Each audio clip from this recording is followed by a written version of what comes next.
Well, hello, and welcome to today's episode of Margene's Magnificent Tips and Treasures. I have a real treasure here with me today. I have a special guest, and her name is Nanette. And Nanette is here to speak to us about a fairly serious topic that's inflicting a big portion of our society today, and that's post-divorce traumatic syndrome. A great many people are being affected by this, a lot more than I thought, even more than there were 2 weeks ago. So it's growing at a rapid rate. And Nanette has 3 little tips that I think you're going to find very useful if you're going through this. All right, Nanette? Well, first of all, thank you for having me, Margene. I'd like to start tip number one, by saying that we need to move forward with hope as women of America. There are so many things that are placed upon us as women that we're allowed to do, we're not allowed to do, things we're allowed to say, we're not allowed to say. So we need to move forward with hope. Start telling the new story.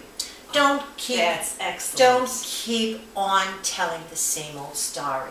That will be helpful. I think that is magnificent advice because the old story gets old for you and for everybody else who hears it. So let's tell it a little differently. If you need to pretend you were never married for a while, that's actually all right.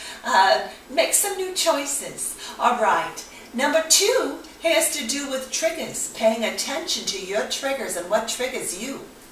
Yes, absolutely. Thank you.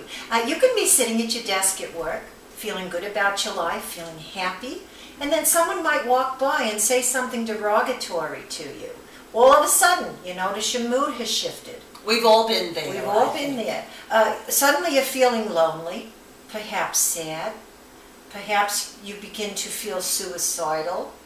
You can say the word, but you notice those triggers. And I would just like to say that while I think it is appropriate to go ahead and say it, I want to make a point of saying it's never appropriate to do it. That's just one of those things that we don't want to go there. So go ahead and say it, but keep the actions to yourself. That's something that it's not funny, and again, it's not appropriate. So we're just not going to go there. All right? Step number 3. Step number 3 is being easy on ourselves as women. When it's time and you feel appropriate for you, only you will know, that you want to get out there and start meeting men again, perhaps you want to go to the bar scene. We could maybe talk about that a little bit. Go ahead and take that step, but there are some precautions that I want to precaution you with. The first one would be use a bar name. Don't ever tell a guy your real name. For example, I like to use the name Angel. That's my bar name, so that they really don't get that close to me.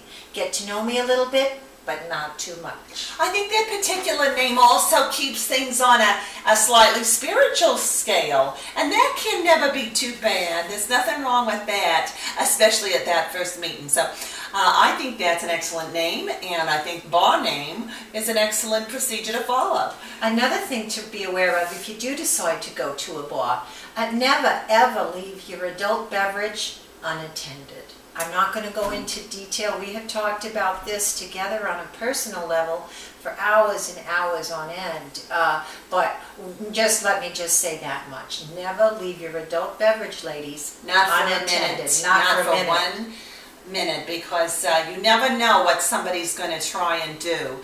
And you never know what their motives are. Their motives could be auditory or monetary or verbal. You never know. So perfunctory. No, it's true. So keep it to yourself again.